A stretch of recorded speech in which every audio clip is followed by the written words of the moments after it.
Renewable energy refers to energy sources that are naturally replenished and can be continuously harnessed without being depleted, offering a sustainable and environmentally friendly alternative to fossil fuels. These energy sources include solar power, wind energy, hydroelectric power, geothermal energy, and biomass. Large wind farms, solar panels on rooftops, biogas plants. Germany is changing because of its energy transition. But what does energy transition really mean? Why is it so important now? And where are the opportunities and challenges? We need energy in all areas of life, for transportation, and as heat and electricity. Today, we get most of our energy from fossil fuels. But there are many arguments against the use of fossil fuels. Two of the most important factors: since the beginning of industrialization, we burn more and more fossil fuels, releasing large amounts of carbon dioxide. This increases the greenhouse effect, which is causing the Earth to heat up rapidly. We have induced man-made climate change, which dramatically changes our planet's natural processes and creates a number of problems. Fossil fuels are finite. Especially the amount of available oil, our main energy resource, is decreasing rapidly. There is still some oil left, but exploitation is becoming increasingly expensive, unsafe, and dangerous for the environment.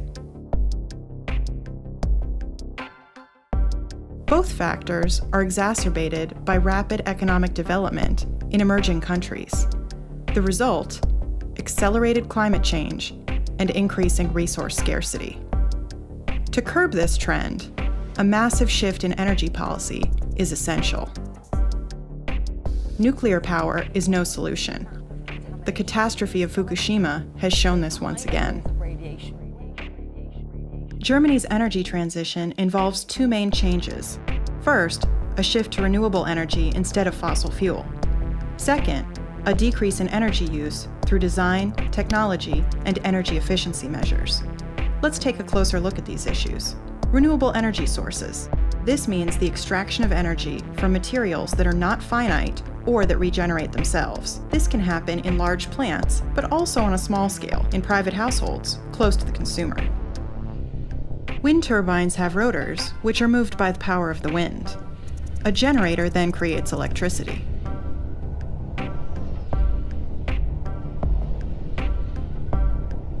Similar to wind power, in hydroelectric power stations, kinetic energy drives a generator, which produces electricity. Wave and tidal power plants use the natural movement of the sea. There are two major forms of solar energy. Solar collectors heat a transmission medium with the sun's energy. On a small scale, this includes hot water heaters for individual households. On a large scale, concentrated solar power plants produce electricity.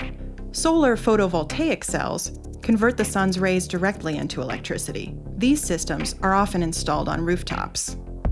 Geothermal energy can also be absorbed by collectors. Just a few meters below the Earth's surface, the increased temperature can be high enough to supply the heating for private households. In regions with high underground temperatures, electricity can also be generated in this way.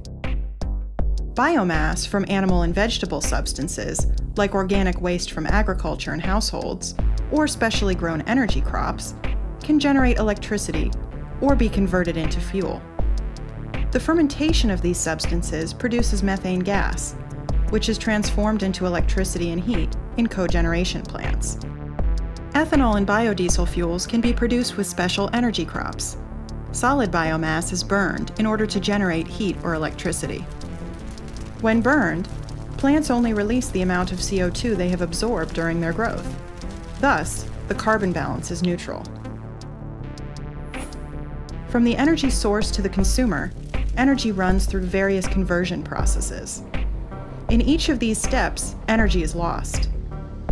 To increase energy efficiency means to minimize these losses, or in other words, to win as much net energy as possible from the original energy source.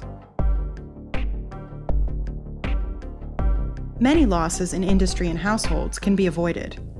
In electricity production and in many industries, a great amount of heat is released as a byproduct. Heat and power cogeneration uses this energy to heat the surrounding community.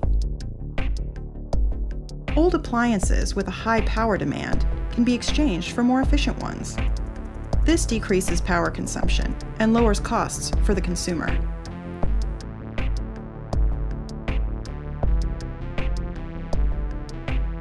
Just as important as increasing efficiency is the reduction of overall consumption. Our way of life uses too much energy. We need to conserve. The energy transition is a very complex challenge. What are the difficulties? The use of renewable energy can have negative ecological consequences. Occasionally, the interests of nature conservation conflict with the production of green power. Wind and hydroelectric power plants may damage the habitats of birds and fish.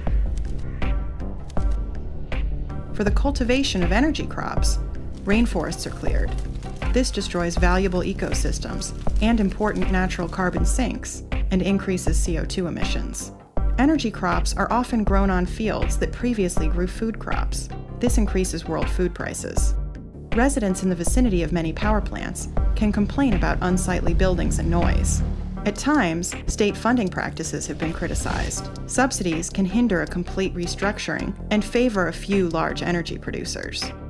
Businesses and households often cannot afford the upfront costs of buying more efficient equipment. And sometimes, it is very difficult for us to change our habits. The reliable and constant supply of green electricity is a major technical challenge. 2 points are particularly challenging: the structure of power grids and the storage of power. In Germany, for example, energy production and consumption are located in different regions. The largest supplier of renewable electricity, wind power plants, are mostly located in the north due to good climate conditions. Much of the country's energy-intensive industry, however, is located in the south. Currently, the power grid lacks the capability to transport enough energy from north to south. As a result, energy often has to be bought from other sources, even though enough energy is actually produced. In addition, renewable energy sources are heavily dependent on the weather. Their output fluctuates. In times when power plants achieve a high performance, for example when there is a strong wind, there's a lack of sufficient storage capacity for the energy surplus. Pump storage stations are a way to store some electrical energy. But these storage facilities take a lot of space and a certain geography. At this time, a well-engineered storage technology that could be implemented nationwide doesn't exist. A technical solution might be so-called smart grids. These intelligent power grids observe and link production, storage, and consumption of energy in a large integrated system. Depending on the demand for energy at a certain time, they can fine-tune energy production and moderate consumption. They balance fluctuations between energy supply and demand, and integrate the many new decentralized producers into the power grid. Thus, the energy supply becomes more efficient and more reliable. We see, an energy transition is inevitable.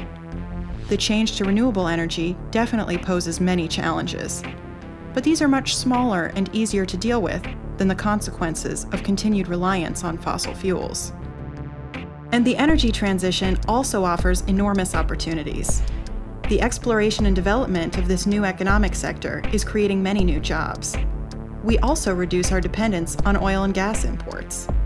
With its energy transition, Germany, as well as other countries, can play a leading role in developing new technologies and can make an important contribution to shaping a sustainable